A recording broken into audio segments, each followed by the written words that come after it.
eu preciso dizer que eu pessoalmente, eu creio que vocês também, fui muito impactado com o nosso retiro, a palavra do nosso preletor, muito impactado com os 2 dias que tivemos aqui para os homens.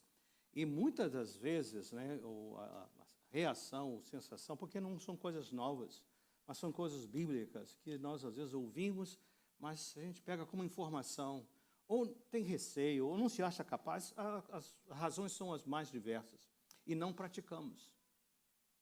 Então, nessa área de fundamento, já havíamos começado e vamos continuar, são doutrinas básicas que a ideia é o seguinte, não é para nos massacrar, mas para dizer, se a Bíblia realmente está dizendo isso, o que me impede de viver dessa maneira? Quando nos reunimos com os homens, o padrão da família, do papel do homem no lar, está muito claro, muito específico, mas a maioria de nós, às vezes, a gente vive como que, não é nem que não queira, mas às vezes as pressões da vida, as escolhas, tudo que nos impõe, a gente não vive isso. Então há um desespero da alma, bom desespero, dizendo, Senhor, me ajuda. Como é que eu posso? As minhas forças eu não tenho. Só vontade, força de vontade não é possível. Como é que eu posso espiritualmente alcançar? E a resposta é muito clara. Se nós clamarmos, Ele nos ajuda, em todos os sentidos. Não só na missão que nos foi confiada, mas também no papel que Deus tem para nós, como homens, mulheres, filhos e tudo mais. Então, eu quero encorajar. Caso você não tenha estado no retiro, nós já temos as mensagens no nosso canal do YouTube, tá? São ali. Só a mensagem, nós mantivemos. O pastor pregou sempre com tempo, né? Às vezes 1 hora, ou 1h30, coisa assim, mas vale a pena você ouvir, porque era a palavra de Deus, Bíblia. Você pode brigar com a Bíblia ou brigar com Deus, mas você não vai brigar com o mensageiro, né? Então, eu encorajo você a fazer proveito para isso. Fundamentos da fé. Eu quero fazer uma revisão, porque estamos numa série, e tenho trabalhado sobre o Espírito Santo. Então, a ideia é o seguinte, Senhor, nos ajudem a não ficar apenas preservando tradições. Ou seja, aquilo que meus pais fizeram, eu faço, meus filhos vão fazer. Às vezes nós pegamos coisas boas e às vezes pegamos coisas que são só tradições, mas não são bíblicas. Então, a ideia é o seguinte, olhamos para o texto. Onde que a minha vida está alinhada com o texto, a minha prática cristã? Se estiver, aleluia, vou me fortalecer. Se não estiver, como é que eu faço isso? Não tenho desejo nenhum de criar controvérsia, nem confusão, nada disso. Apenas juntos olharmos. Vou pedir que você participe, vou fazer perguntas. E nós vamos, até onde nós podemos alcançar com o nosso tempo. Então, fundamentos da fé. Então, deixa eu perguntar a vocês. Ouvimos essa pergunta muitas vezes. Qual é a missão que Jesus nos confiou? Qual é a missão que Ele nos confiou? Qual é a missão? Todo fica bem claro, fazer discípulos. Essa é a missão que Ele nos confiou. Agora, uma outra pergunta para vocês. Assim que entramos aqui pelas portas principais do templo, nós entramos, se você, à direita, recepção, você entra por aquela porta. Se você dobrar à esquerda, vai em direção aos banheiros, né? Na parede do lado esquerdo, há um quadro bem grande. Vou perguntar esse lado aqui. O que está escrito naquele quadro bem grande aqui nesse corredor? O que está escrito ali? O Fábio pensou que ele estava lá, mas o Fábio já leu, né, Fábio? E de fazer discípulo. Vou perguntar aqui, menos o Fábio. Em quantas línguas está escrito isso ali? 3 línguas. Já pegaram. Dona Junéia não vai responder mais nenhuma vez. Pergunta para esse grupo do meio. Onde é que está isso na Bíblia? E de fazer discípulos? Onde está? Filho, esse povo daqui. Essa turma. Onde está isso? Mateus 28. A partir de que verso? Alguém falou 18, não foi? Sem medo, gente. Não tenham medo. Agora, vamos ver todos juntos, tá bem? Hoje a palavra vão ser muitos versos. Então, o que eu fiz? As minhas notas estão impressas. Se você quiser, os versos estão aí para você conferir em casa. Nós vamos até onde o tempo nos permitir. Então, Mateus é o primeiro que nós temos, né? Ricardo já está ligado? Agora está. Mateus, perdão. Olha só. Podemos ler juntos esse texto que está aí na tela para você? Para você não ficar correndo na Bíblia de um lado para o outro. Todos juntos, vamos lá? Então...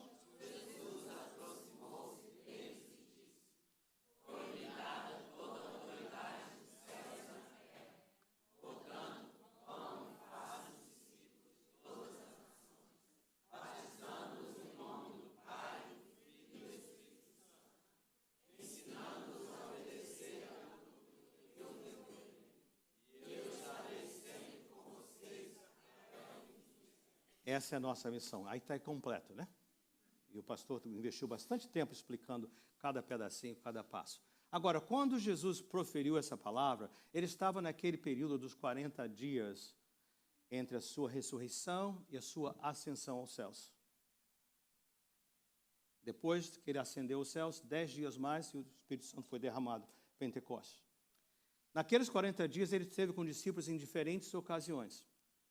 Essa foi uma delas. Ele dá a missão, entrega essa missão para eles cumprirem. Mas nós vimos também que em Lucas 24, 49, e eu tenho aqui na tela, eu creio que tenho, né? Ele falou bem claro para nós. Ele disse o seguinte: eu lhes envio a promessa de meu Pai. E ele foi muito claro, está aí uma cor diferente para enfatizar. Mas fiquem onde? Na cidade. Até quando? Muito claro. O que ele estava dizendo é o seguinte: vocês têm uma tarefa, uma missão a cumprir, porém vocês precisam do Espírito Santo. Então, não saiam, fiquem aí esperando até que vocês sejam revestidos de poder do alto. Ele está se referindo ao Espírito Santo, porque o próximo verso deixa muito claro, né? Agora em Atos, capítulo 1, versículo agora de número 4. Podemos ler juntos também? Certo?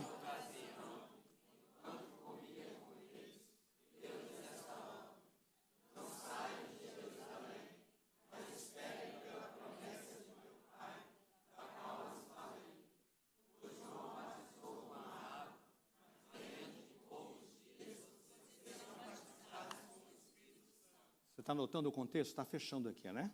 Missão confiada, ide fazer discípulos, enquanto vocês vão vivendo, façam discípulos. Esperem até que vocês sejam revestidos de poder do alto. Sem o poder, vocês não comecem a cumprir essa missão. E agora que, mais uma vez, ainda naquele período de 40 dias, está lá em Atos, ele está dizendo para eles: vocês não saiam de Jerusalém. Lá ele falou cidade, aqui ele falou bem específico: não saiam de Jerusalém, mas esperem pela promessa de meu Pai. E aqui ele informa que aquele poder que vai revestir do alto é o Espírito Santo. Então, estamos juntos nisso aí, né? Então, agora ele vai continuar para nós falando, dando mais informações, né? Então, a próxima. Logo em seguida que ele acabou de dizer: não saiam de Jerusalém, esperem para que recebam, né? Deu a ordem e tudo mais. Assim que ele acaba de dizer isso, os discípulos fazem uma pergunta a ele. Essa pergunta dos discípulos tem algo a ver com a missão que Jesus havia lhes confiado e com a orientação que ele deu? Tem algo a ver? É legítima. Estavam preocupados com o quê? Com a vinda de Jesus. Escatologia, lá os teólogos falam, né? O estudo dos finais do tempo. É uma preocupação legítima. Era a hora certa de fazer isso? Sabe por que eu estou dizendo o seguinte? Porque às vezes nós perdemos o foco. Deixa eu dar um exemplo que não está na tela. Jesus, no Evangelho, várias vezes, ele preparou os discípulos, dizendo: olha, nós estamos indo para Jerusalém. Eu vou ser preso, eu vou ser maltratado, vou ser torturado, vou ser crucificado, vou morrer e vou ressuscitar. Eu penso que se eu tivesse presente, espero que assim, que eu tivesse presente, eu ficaria: Jesus, puxa, como é isso, não sei o que e tudo mais. O Pedro até tentou mudar a ideia dele uma vez, né? Mas o ponto é, logo em seguida, 2 pilares entre os 12, Tiago e João, 2 irmãos. Quando Jesus acabou de dizer que ele ia sofrer, ser morto, sabe o que eles pediram a Jesus? Alguém se lembra? O que eles pediram a Jesus? Dá-me a possibilidade, quero sentar do seu lado direito e no lado esquerdo no reino. Nem sei explicar isso. A pessoa está seco, não está entendendo. Jesus acabou de dizer para eles, né, recebereis poder, falando do papel agora, eles estão pensando em quê? Gente, é importante, num futuro próximo, nós vamos falar sobre a segunda vinda um pouquinho mais, né, tratar do assunto. Há muitas maneiras diferentes de entendermos a segunda vinda de Jesus, mas não permita que a preocupação com a segunda vinda impeça você de viver o hoje, o fazer discípulos hoje, aqui, agora. O que Jesus está dizendo para ele é o seguinte: gente, não vos compete, não é da sua conta. O que eu pedi a você, não se preocupe com a segunda vinda, ela vai acontecer. Você vai se preocupar com o quê? Com cumprir a missão, aqui e agora. Acho que está bem claro, né? Vamos prosseguir mais um pouquinho. E ele continua, vamos lá, todo mundo junto? Mas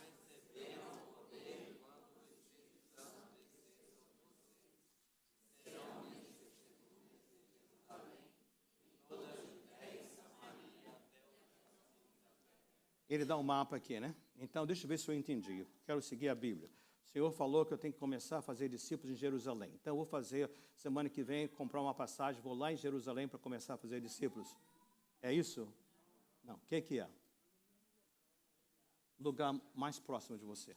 Qual o lugar mais próximo? Meu lar. Meus vizinhos. Minha cidade. Depois ele aumenta um pouquinho. Judeia. Então a gente começa em casa, conosco, ali, falando. Depois, vizinhança. Depois, cidade. Quando ele chega na Judeia, ele está dizendo o seguinte, não é lá no Israel. Você vai agora para o estado de New Jersey. Se nós moramos aqui em New Jersey. Agora você está ampliando. Samaria. Sabe aqueles lugares que você não gosta de passar lá nenhuma hora do dia, principalmente à noite, porque você acha que é perigoso e tudo mais? Eles precisam de Jesus também. Vamos arranjar um jeito de fazer isso. Quando o pastor Mark Roman, nosso primeiro pastor associado, pastor de inglês, veio servir conosco em 2001, eu confesso que até eu mesmo fiquei chocado, porque ele trabalhou muito tempo, ele tinha os recursos, foi comprar uma casa, com toda a nurca disponível, não eram esses preços absurdos de hoje. Onde é que você acha que ele quis comprar a casa? Lá no Norte 16th Street, lá do outro lado. Ele era o único que não era negro naquela região. E ainda botou uma bandeira do Brasil na porta. Você entendeu o ponto? Porque no coração dele estava, por causa das diferenças culturais, essa é a minha Samaria. Eu quero estar ali para alcançar.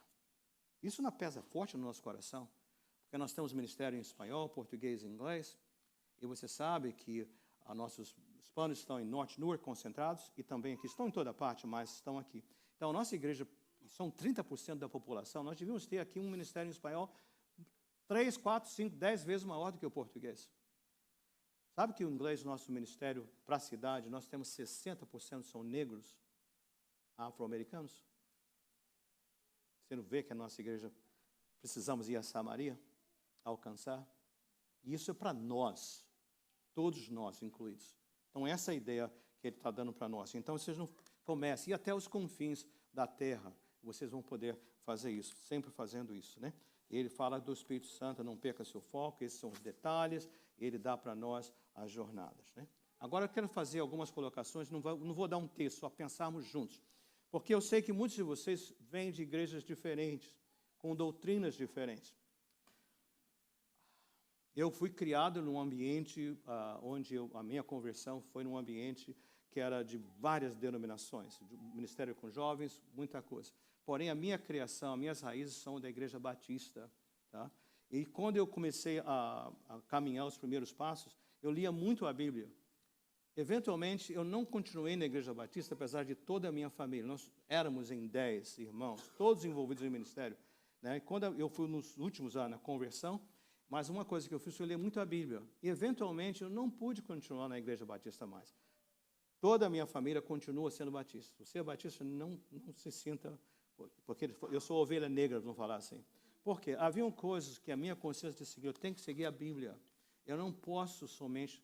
Muita coisa certa, mas há certas coisas que não estão encaixadas. Então, eu queria compartilhar com vocês algumas coisas que eu vejo que a gente precisa abraçar. E outros talvez tenham vindo de igrejas não denominacionais, igrejas pentecostais, coisas assim. Então, as perguntas que eu vou fazer têm a ver para a gente se alinhar, porque unidos nós podemos caminhar, mesmo que tenhamos percepções e questões diferentes. Então, a pergunta que eu tenho para vocês é a seguinte: os discípulos e a conversão a Cristo. Os discípulos tiveram uma oportunidade, os 12 e os 120 lá de Pentecostes, tiveram uma oportunidade única. Que oportunidade foi essa? Porque quando eles se converteram a Cristo, eles não fizeram crendo no coração, confessando com os lábios. Como é que eles fizeram isso? Atendendo ao pedido de Jesus de segui-lo. Vem, segue-me. E eles seguiram Jesus fisicamente. Ouviram sua voz. Sentaram-nos para comer com eles, como lendo viram os ensinamentos, viram os milagres realizados. A conversão foi assim, direta com Jesus. Agora, a pergunta que eu vou fazer, então, agora a próxima é o seguinte: e depois de Jesus? O batismo com o Espírito Santo. Então, eles eram já filhos de Deus, convertidos a Jesus Cristo, porém o batismo veio quando? Depois da morte e ressurreição, 50 dias, em Pentecostes. Então, eles vieram e foram ali batizados com o Espírito Santo. Por que eles não foram batizados com o Espírito Santo no momento que eles entregaram sua vida ao Senhor Jesus? Porque Jesus estava com eles. Ele falou: eu preciso ir para que ele possa vir. Pai, Filho e Espírito Santo são um apenas. Então, o Pai enviou Jesus, Jesus está com eles. Para que o Espírito Santo possa ser derramado, ele tem que ir. Por isso ele disse: a promessa de meu Pai, eu enviarei a vocês. Então, há uma separação entre a conversão e também o batismo com o Espírito Santo. Então, próxima pergunta é: e a partir de Pentecostes? Qual é o cenário? Como é que isso acontece? Então, nós vamos ver como que aconteceu depois que os 120 foram cheios do Espírito Santo, que lá em Atos capítulo 2. Olha só o versículo que nós temos aqui. Podemos passar, Ricardo? O coisa não está respondendo. Atos 2. Ok, agora sim. Quando ouviram isto, quando Pedro, depois do derramamento do Espírito Santo, eles começaram a falar em línguas, as pessoas pensaram: que é isso? Estão bêbados, os outros, porque estavam ouvindo o falar na sua própria língua. Então, os ouvintes, os presentes, perguntaram o seguinte: quando ouviram isso, ficaram aflitos em seu coração e perguntaram a Pedro e aos outros apóstolos: irmãos, que faremos? Olha só o próximo versículo. Pedro respondeu o quê? Primeiro passo, o que vocês têm que fazer? Arrependam-se. E cada um de vocês seja o quê? Batizado em nome de Jesus Cristo para perdão dos pecados.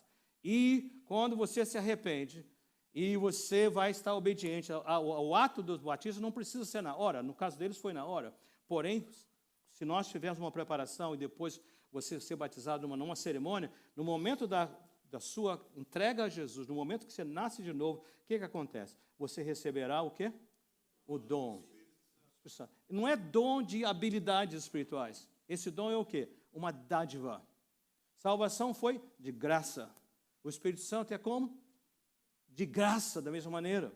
Você não tem que pagar o preço. Você não tem que fazer preparação para que... Não, você simplesmente crê em Jesus, arrepende-se. O que acontece? Você está perdoado os seus pecados e agora você tem o dom, recebe o dom do Espírito Santo. Ele está em você. No momento que eu abro meus lábios e digo: Senhor, eu sou um pecador, eu o recebo como meu Salvador. Eu creio que o Senhor veio a esse mundo e ressuscitou dos mortos. Naquela hora, meus pecados são perdoados. Sou filho de Deus e o Espírito Santo está em mim. Entende essa diferença dos primeiros? As outras situações no Novo Testamento em que há uma distância de tempo, somente em questão da autoridade apostólica. Samaria, quando Pedro e João vão lá, para que haja agora uma confirmação que está acontecendo em Samaria, era também parte. E também com o apóstolo Paulo, a mesma coisa. Ele foi alcançado no caminho de Damasco, e somente quando Ananias ora com ele, que ali é o nascer de novo e receber do Espírito Santo. Então há essa colocação. Estão comigo? É muito importante porque às vezes nós pensamos: eu preciso fazer algo, eu tenho que pagar um preço, eu preciso fazer talvez um jejum, uma procura para que eu receba o Espírito Santo. O Espírito Santo está, que você nasceu de novo, o Espírito Santo já está em você. A questão é: ele tem autoridade, liberdade para agir na sua vida? Aí que começa a transformação, uma entrega. Isso é importante para nós podermos tomar posse disso. Né? Tudo bem. O silêncio que ficou aqui, né? Mas olha só, tudo bem. Agora vamos lá. Quais são as evidências que eu tenho, que eu posso ter, de que eu não só nasci de novo, mas o Espírito Santo está em mim e eu estou cheio do Espírito Santo? Primeira evidência, já a partir de Pentecostes, evidências claras. Quais são as evidências de que eu sou uma pessoa nascida de novo e cheia do Espírito Santo? Quais são as evidências? Esse foi para nascer de novo. Testemunhar. Ricardo, por alguma razão está parando, tá? Como é que eu sei que estou cheio do Espírito Santo? Poder para testemunhar, que o nosso irmão Nilson já falou. Primeira coisa, poder para testemunhar. E como é que eu sei que isso está acontecendo? Eu vou aprender a falar com poder. As línguas em Pentecostes foram línguas conhecidas ou desconhecidas? Como? Conhecidas.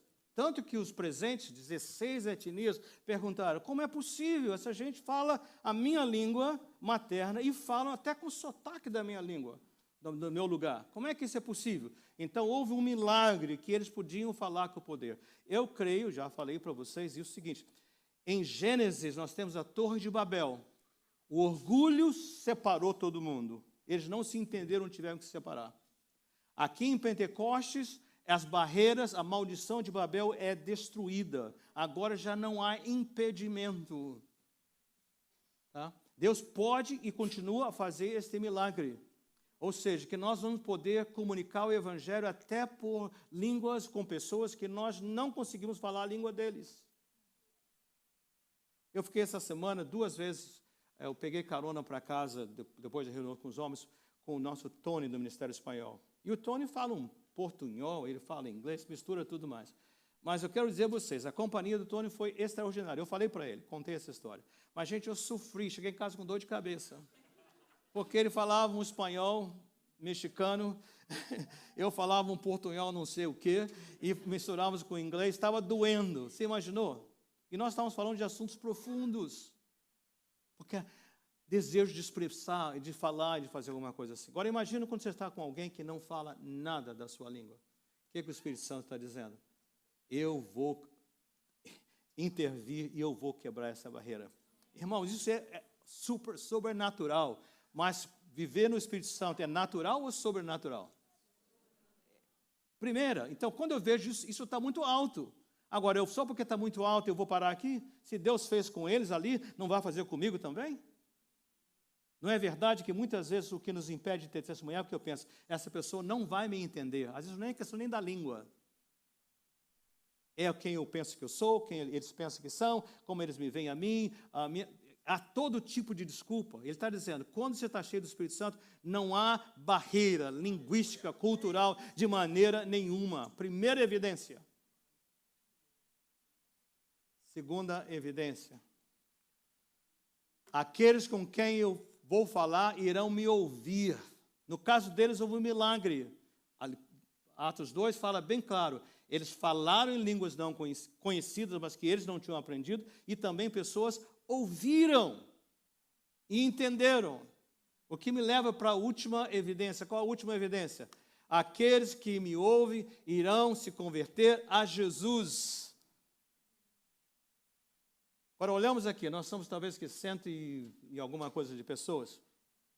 Se nós todos aqui estamos cheios do Espírito Santo e saímos daqui a pouco vamos almoçar em algum lugar especial, e aí nós com ousadia, intrepidez do Espírito Santo vamos falar do Evangelho. O que vai acontecer?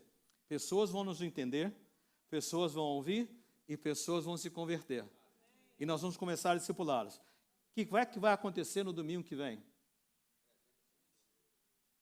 Vão caber aqui na igreja?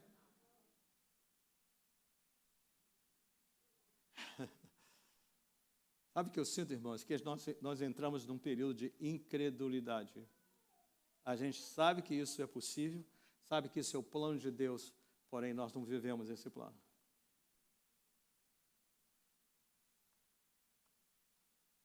Eu creio que é uma urgência. Pessoas estão se perdendo. Suas vidas estão perdendo sentido, sendo destruídas, famílias, filhos.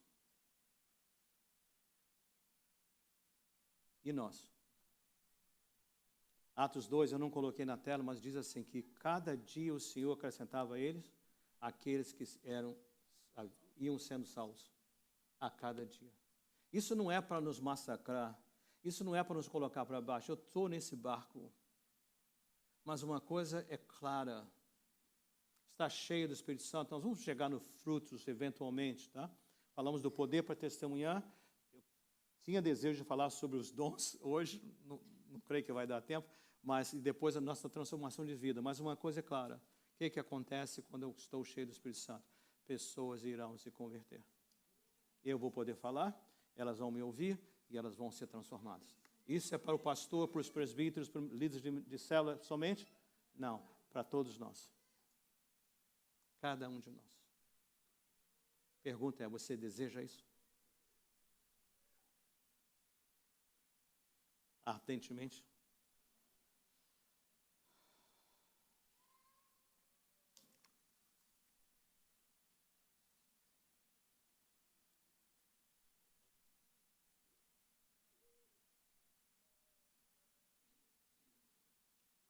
Qual é a nossa missão?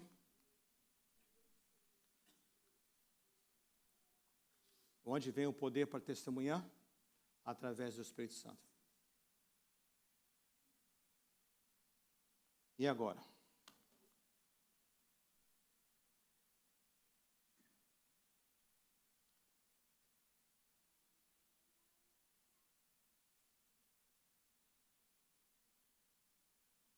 Há todo um ensino sobre os dons do Espírito Santo.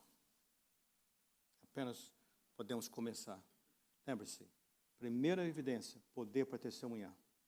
Segundo, agora eu me dou conta que eu sou uma peça essencial no corpo de Cristo. Não existem peças que são suplentes, que estão na reserva. Todo aquele nascido de novo é colocado no corpo de Cristo, a igreja, com um propósito.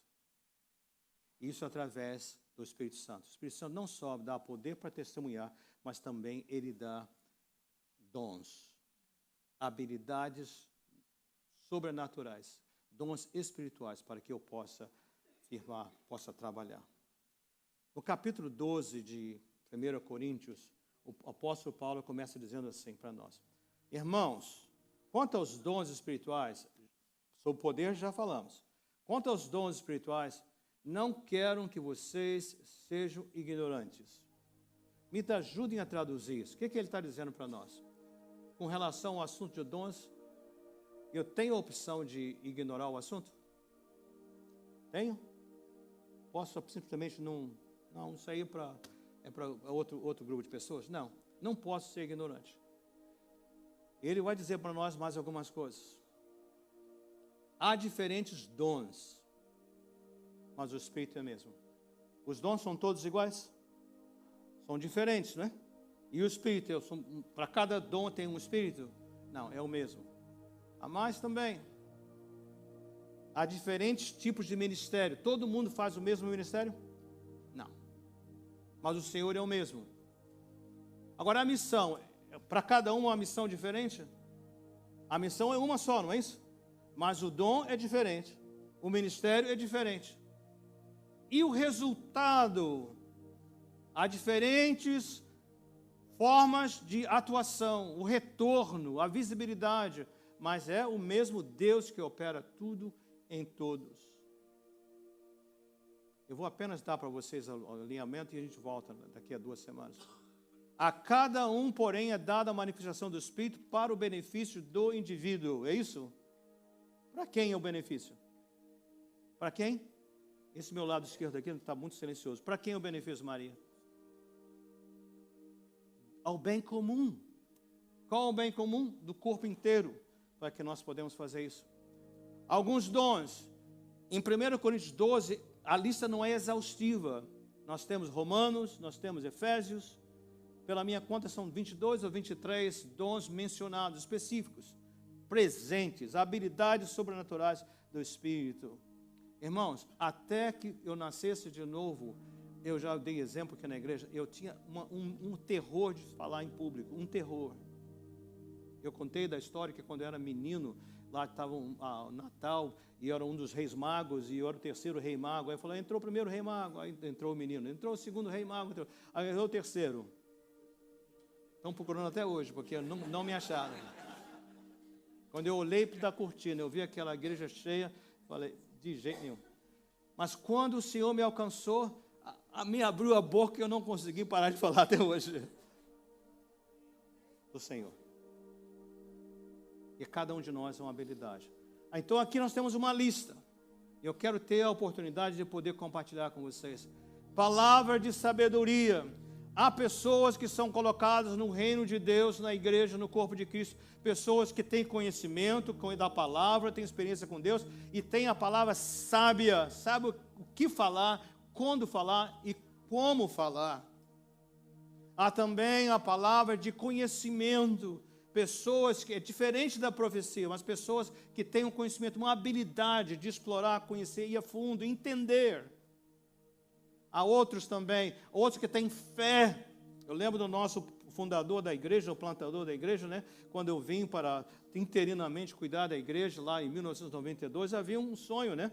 Que o pastor fundador tinha visto esse prédio e ele disse que nós íamos vir para cá, não foi? Mas com o quê? Sem lenço e sem documento.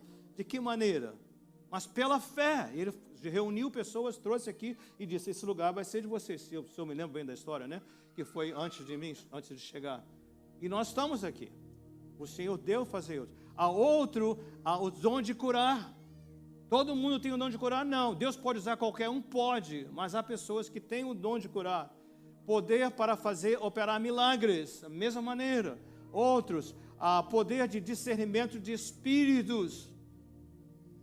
Eu já contei de histórias, eu me lembro do nosso presbítero Francisco, né? Que havia uma situação dentro da igreja na hora do culto e estava aquela, o que nós fazemos? Ele chegou para mim, ele era diácono na época, chegou para mim, pastor, isso não é do Senhor. O que essa irmã está dizendo não é do Senhor, não é de Deus. E naquela hora o Espírito falou, ele tem o dom de discernimento, porque parecia tão espiritual que estava confuso. Discernimento do Espírito. Outro, a variedade de línguas. E nós vamos poder trabalhar isso num futuro próximo. A outro, a interpretação de línguas. E continua. Todas essas coisas, porém, são realizadas pelo mesmo e único Espírito, e Ele as distribui individualmente, de acordo com o pedido de cada um, não é isso? Como? Como Ele quer. Quem decide o que eu vou ser, que dons eu vou receber? Ele decide isso, não? Então, agora, mesmo capítulo, lá no final do capítulo, ele diz assim, assim na igreja, Deus estabeleceu primeiramente, ele coloca em ordem, né? Apóstolos, os primeiros 12, profetas, mestres, milagres, dons de curar, dons de prestar ajuda, dons de fé, olha só, dons de administração, sabia que a administração é um dom também?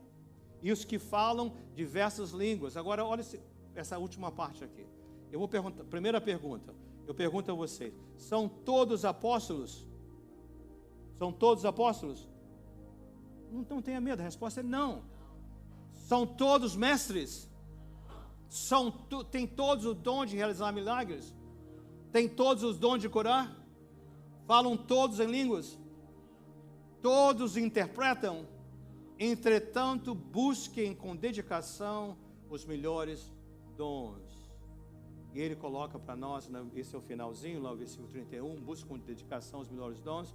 E algumas versões acrescentam, eu acrescentei na Almeida Revista Corrigida, que diz assim, e eu passo a mostrar-vos ainda um caminho sobremodo excelente. Vamos concluir. Eu creio que você já pegou a ideia. Nós temos trabalho para fazer. Uma coisa é clara para mim. Sem o poder, a presença, estamos cheios do Espírito Santo, nós não vamos cumprir a ordem do nosso Rei Jesus. Nós vamos chegar lá no céu e dizer, o que você fez com os dons que eu lhe dei? O que você fez com a missão que eu lhe confiei? O que eu vou dizer? Eu não quero isso para mim. Não temos que ralar para isso. Não temos que pagar um preço. Nós temos que fazer o quê? Crer. E talvez eu vou orar como aquela oração favorita do salmista. Senhor, sonda-me. O que está impedindo o fluir do teu Santo Espírito em mim? É mundanismo, Senhor? É ir atrás das riquezas, Senhor? São raízes de amargura, Senhor? São vícios, ó Pai? São hábitos, Senhor? O que é, Pai? Porque tudo que Ele precisa é que nós, coração contrito, quebrado, Ele vai nos ouvir e Ele vai dizer, vamos trabalhar. E como é que eu sei que está funcionando? Vou falar com o poder. vidas vão ser transformadas, vidas vão ser convertidas. Maior evidência. Nós vamos chegar lá, quando chegarmos no fruto, a minha vida também muda no processo. Eu vou ser uma peça útil no crescimento da igreja. Eu vou ser muito importante nisso aí. Eu vou transformar vidas. Mas tudo começa com esse clamor, com esse pedido: Senhor, sonda-me.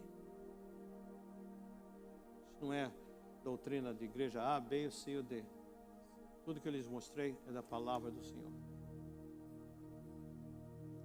Ó Senhor, toca no meu coração.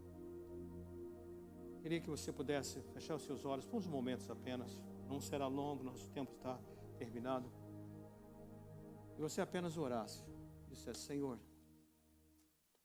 olha para o meu coração.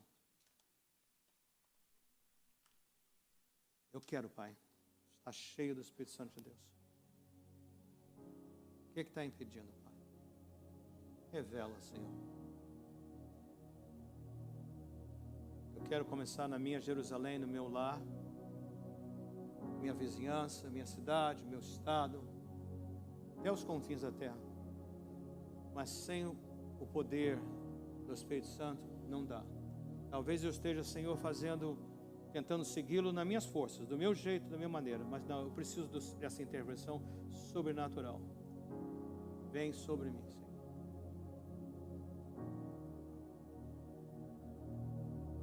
Faz essa obra, Pai.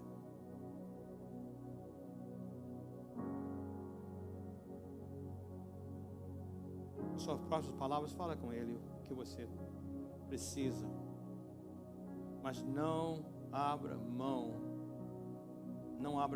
dessa oportunidade. Não deixe passar essa oportunidade de escrever um novo capítulo na sua vida, cheio do Espírito Santo de Deus.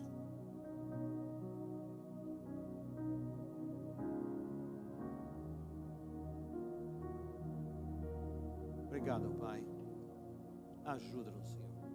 Onde eu fui imperfeito, Senhor, na explicação, completa as lacunas, Senhor. Esclarece no coração de cada um desses nossos irmãos. Eu te peço, Pai, em o nome de Jesus. Amém. Fiquem de pé, recebam uma bênção no nome do Senhor Jesus. Eu preciso dos nossos presbíteros, por favor, aqui na sala de oração, logo depois de terminarmos o culto, aqui na sala de oração, por favor, vamos estar ali. Que o amor de Deus, o nosso Pai, que a graça do Senhor Jesus Cristo, que a comunhão e consolação do Santo Espírito de Deus esteja com cada um de vocês, agora e para todo sempre. Amém. Então, seja um bênção em nome de Jesus.